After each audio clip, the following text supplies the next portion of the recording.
Bien, bonsoir, Lily Lolia, ethnobotaniste, spécialiste de l'anthropologie des Caraïbes.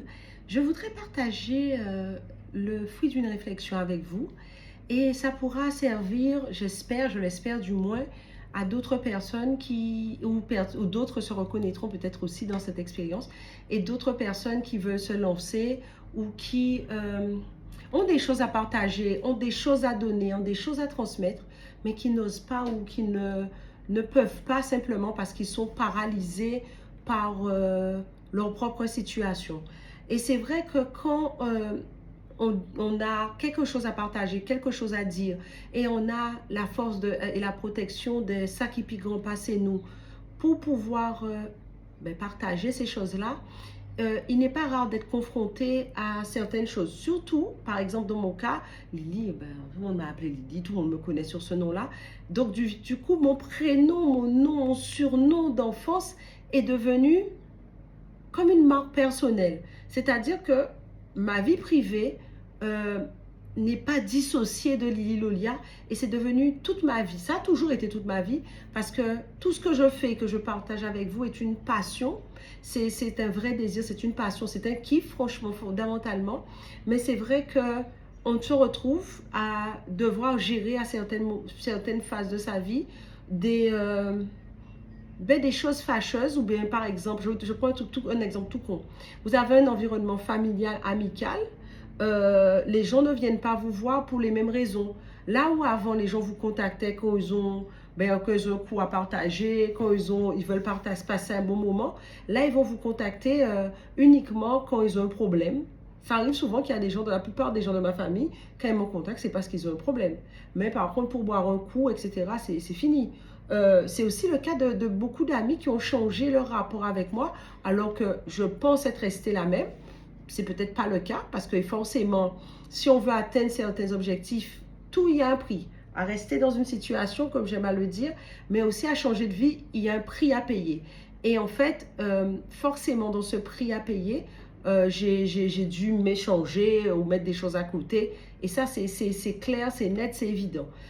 Simplement, on se retrouve aussi avec des gens qui nous auraient jamais fréquentés avant et qui nous fréquentent à ce moment-là, et ou encore on trouve des dirigeants conflistes imparfaits, ce que j'appelle les dirigeants conflistes, c'est-à-dire qu'ils sont là, mon chèque, des porteurs de plats de lentilles, certains qui... Alors vous savez que j'ai beaucoup d'expressions, c'est des gens qui sont là en fait, que vous pensez qu'ils sont en bon terme avec vous, qui sont bien avec vous, mais qui demain, après, ce sont les premiers à nommer votre nom, à dire des choses sur vous. Alors, déjà, à qui souvent vous avez rendu de grands services ou que vous avez communiqué extrêmement bien, et vous vous dites, mais qu'est-ce qui se passe? Est-ce que c'est de la jalousie? Est-ce que est-ce que je l'ai offensé? Parce que des fois, il faut aussi se remettre en question. Et quand vous faites le tour, vous ne voyez rien, vous vous dites, attendez, c'est quoi le problème? Eh bien, vous êtes dans votre tête, vous n'êtes pas dans la tête des gens. Si les gens sont suffisamment proches de vous, vous demanderez si ça vous incombe. Sinon, vous ne demandez pas, mais quelque part, forcément, ça va venir forger votre caractère et ça va venir aussi vous donner une espèce de... vous écoutez et vous ne réagissez pas toujours, vous attendez, simplement. En tant que bonne balance, la patience étant mon truc, donc j'ai pris pour habitude de patienter, d'attendre. Ça changera ou pas, mais d'avoir cette attitude. Et en fait, c'est quelque chose qu'on m'a beaucoup reproché, d'être trop stoïque. Ah ben non, je sais m'amuser, je sais rire, mais je suis des fois quand je ne comprends pas, ben j'essaie de me taire. Tout simplement. Et j'avoue que c'est le fait d'avoir quelque part une marque personnelle qui touche aussi bien ma vie privée à ma vie professionnelle, ça m'a rendue discrète. Et c'est normal parce que quand je vois des gens à qui ça a déjà coûté très cher, le but n'est pas de parler de moi ou de ma vie privée ou de comment je vois les choses personnellement, mais c'est d'apporter ma petite pierre avec le peu de savoir que j'ai, d'apporter ma petite pierre, d'apporter ma petite contribution pour qu'on puisse se rendre compte de la valeur de ce qu'on est, de la valeur de ce qu'on a, de la force que c'est devenir un peuple qui a des apports de plein origines différentes, d'être mondialisé avant la mondialisation même, et à quel point ça peut être une certaine force, même s'il a été longtemps dit et décrié qu'un bâtard était une mauvaise chose. Ben aujourd'hui, nous démontrons clairement par nos expériences, par nos savoirs, par ce brassage que nous avons créé et que nous perpétuons et que nous faisons grandir avec le temps, que nous sommes légitimes aussi ici sur la terre ou peu importe le pays, et que nous avons aussi des choses à transmettre. Par exemple, vous savez, j'ai fini par comprendre une chose. Vous savez, un hater, c'est quelqu'un qui vous suit et qui vous soutient, même plus qu'un fan, entre guillemets, ou qu'un abonné, ou quelqu'un qui aime bien ce que vous voulez, ou votre travail, un sympathisant. Un hater, c'est quelqu'un qui vous connaît, qui vous suit, plus qu'un sympathisant. C'est-à-dire qu'il va regarder des fois une vidéo jusqu'à la fin pour pouvoir faire un commentaire. Des fois, j'ai des vidéos qui dépassent plusieurs heures, hein, vous savez. Et ça arrive que après, les personnes font « Ah oui, toujours… » Et c'est sympa et je remercie aussi ces personnes parce que je me dis, est-ce que ça vient appuyer sur quelque chose chez lui ou est-ce que ça devrait appuyer sur quelque chose chez moi?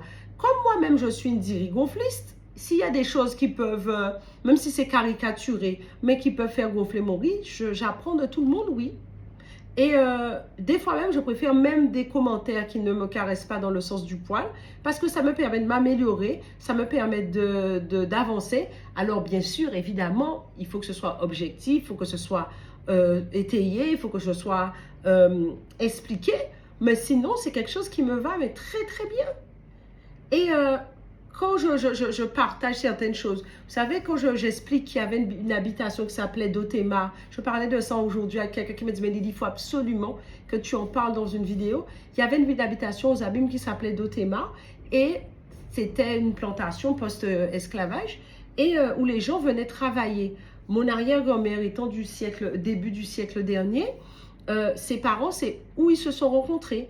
Alors, il y avait des bateaux qui faisaient plusieurs îles. Alors aujourd'hui, hein, de ce point de vue-là, on a plutôt régressé parce qu'avant, il y avait une plus grande connaissance de la Guadeloupe, de la Caraïbe et tout ça, parce qu'il y avait un bateau qui faisait toutes les îles de la Caraïbe, ou les plus grandes îles de la Caraïbe, tout le temps, et qui tournait comme ça, et les gens venaient travailler de Nevis en Guadeloupe, je ne parle même pas de la Dominique et de Montserrat, mais toute la Caraïbe, Jamaïque, etc., qui venaient travailler en Guadeloupe, qui allaient en Martinique, qui allaient sur d'autres îles, et il y avait un roulement qui se faisait comme ça.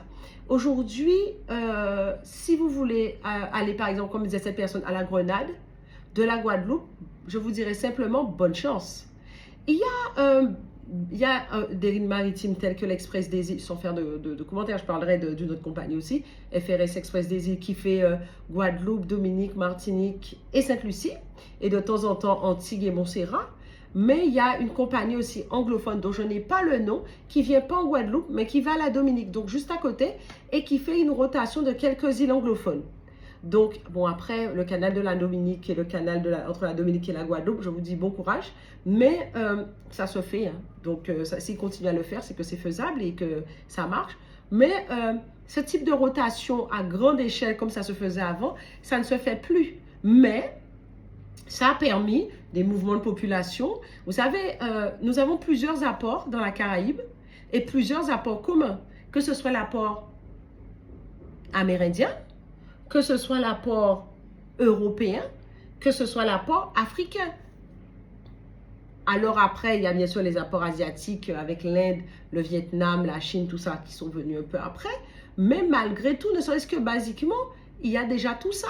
Après, on va dire oui, par exemple, l'apport de l'Inde, c'est un peu plus par là, un peu plus. Mais nous avons véritablement un socle commun qui nous unit. Et j'entends souvent des gens dire « Ah oui, mais bon, tu parles d'identité caribéenne, moi j'y crois pas, etc. » Et la question que je dis « Ah bon, tu y crois pas malgré plein parce qu'on a des façons de vivre, on a une médecine traditionnelle, on a un fonctionnement. Alors évidemment, il y a des spécificités, mais où il n'y a pas de spécificité? En Alsace, on a certaines spécificités qu'on ne retrouve pas à Marseille. Et c'est OK. Par exemple, je dis, est-ce que tu crois qu'il y a une identité africaine? Oui. Est-ce que tu sais que dans l'Afrique, tu peux mettre toute l'Europe, toute l'Amérique du Nord et l'Asie? Ah, c'est quand même une région, c'est une zone qui est beaucoup plus dense que la petite zone de la Caraïbe. Et toi, tu dis qu'il y a une identité. Le Nigeria a plus de 300 langues. Donc, il y a quand même le bantou, il y a quelque chose, un socle commun qui est propre à toute l'Afrique. On est d'accord avec ça. Certains seront plus ou moins d'accord, d'autres moins, mais il y a quand même un petit socle, un rapport au sacré qui est répandu quasiment dans toute l'Afrique. Et il n'y a pas de, il y a pas un rapport, une vision. Déjà, on a une perception insulaire des choses, mais il y a aussi une cosmogonie, un rapport métissé, un regard métissé de la vie, une approche beaucoup plus tolérante chez nous qu'on pourrait le retrouver dans la plupart des pays du monde. Alors, j'aime beaucoup, je parle des Caraïbes, mais je pense souvent aux Mascarenes parce que, notamment à La Réunion, où l'histoire est aussi assez commune et ils comprennent souvent. J'ai beaucoup de gens des Mascarenes qui me suivent et je profite pour vous embrasser très fort. Mais on vit très bien avec tout ça. On a des approches, on a des pratiques, on a des utilisations. Par exemple, j'aime beaucoup Eva Air qui parle de l'huile mascriti, qui est l'huile de carapate, ce qu'on appelle l'huile de carapate, ou l'huile de ricin noir. Mais quand elle parle, elle est d'origine haïtienne, je me reconnais très très bien de ce qu'elle dit. Je me reconnais très très bien de ce qu'elle dit. Quand nous parlons ici, je suis à Sainte-Lucie, quand j'entends parler de médecine traditionnelle caribéenne, alors moi, dont c'est la spécialité,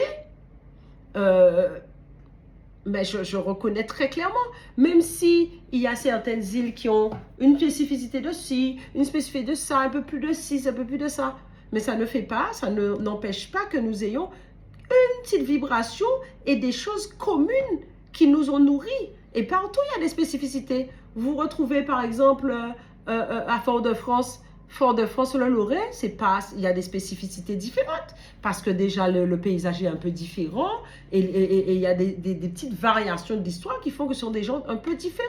Mais est-ce qu'ils ne sont pas martiniquais pour autant? Oui.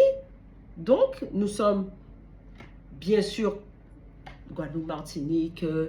Pourquoi j'inclus toujours les Guyanes, c'est-à-dire Guyana, Guyane française et le Suriname, parce que moi, ce sont les Guyanes et elles sont traversées par la mer des Caraïbes jusqu'à Recife au Brésil. Tout ça, c'est une région qui est ce sont des régions traversées par la mer des Caraïbes, dont le Venezuela aussi. Et ça, je ne l'oublie pas. Et tout ça, il faut savoir que les dernières migrations amérindiennes viennent des Guyanes. Vers la Caraïbe viennent des Guyanes. Donc, il y a forcément un petit truc qui a été transmis là. On n'est pas si différents que ça. Même si on peut avoir des spécificités, comme je dis, des approches différentes de certaines choses, mais la cosmogonie reste la même. Et c'est ça le plus important. Qu'est-ce qui fait un peuple? C'est sa perception du monde. C'est comment il se situe et se positionne par rapport au monde. Et ça, c'est quelque chose qui me tient vraiment à cœur. Aujourd'hui, quand par exemple, j'ai un parcours, les savoirs caribéens, ben, vous ne retrouvez pas de parcours comme celui-là, similaire en Europe et même en Amérique du Nord. Mais aujourd'hui, nous devons prendre nos responsabilités, peuple caribéen, et nous dire, ah ouais, mais c'est vrai que j'ai entendu là qu'on disait que oui, manger de telle façon, c'était très bien, mais ma grand-mère faisait ça aussi. Et il faut apprendre aussi aujourd'hui à s'éduquer aussi dans l'autre sens. Alors, c'est un challenge qui est important parce que personne ne parle de nous. Comme dit Thierry, quelqu'un que j'aime beaucoup, Colobas, hélas, et c'est petit. Il parle de la Martinique, il dit Martinique, c'est petit ou petit ou petit. On est beaucoup plus petits, oui, mais on est quand même très nombreux. Vous savez, je ne sais plus d'où vient cette étude, on disait que dans le monde, les deux populations qu'on retrouvait le plus, c'était les Jamaïcains et les Haïtiens. Partout dans le monde. Partout dans le monde, vous trouverez des Jamaïcains et des Haïtiens. Ces gens-là sont de quelle origine? Caribéenne. OK? Si on devait faire des Jeux Olympiques qu'avec la Caraïbe, on aurait des représentants partout. Les plus grands pays, ils ont de grands représentants. Quand vous regardez, même quand on vous dit, oui, celle-là, elle est américaine, cherchez sa maman ou son papa était quoi? Souvent caribéen. Alors, je ne dis pas que nous sommes tout. Mon nez nourrit partout. Et c'est plus une force qu'une faiblesse. Et il est temps qu'on le comprenne, le temps qu'on se l'approprie. Quand par exemple je parle d'alimentation consciente, de ma façon de se nourrir dans le programme Savoir caribéen, on me dit, ah ouais, mais on ne savait pas, blablabla. Je dis, oui, c'est vrai que si je l'avais appelé, alimentation consciente Kyoto, ça serait passé. Hein. Parce que nous-mêmes, on aurait été plus facilement attirés par ça que par comment nos ancêtres faisaient. Par exemple, il y a une partie sur le parfumage pour les moustiques, pour les vibrations, pour sentir bon. Simplement, parce que ce n'est absolument pas un programme mystique. Et je le répète, par exemple, il y a un art ancestral du parfumage au Japon, je parle encore du Japon, qui tourne autour du parfumage, etc., pour l'ambiance de la maison, que ça sente bon, etc., sans des connotations mystiques plus que là aujourd'hui. Eh ben, je serais venue avec uniquement cette approche-là. Tout le monde serait dedans, tout le monde serait là, tout le monde serait à le valoriser. Aujourd'hui, je suis contente quand même parce que c'est quelque chose qui marche. Que, par exemple, j'ai des frères dans l'Hexagone, des frères et sœurs de l'Hexagone ou en Amérique du Nord qui se disent, oui, mais aujourd'hui, je veux ça, je veux m'approprier, me réapproprier ma connaissance caribéenne.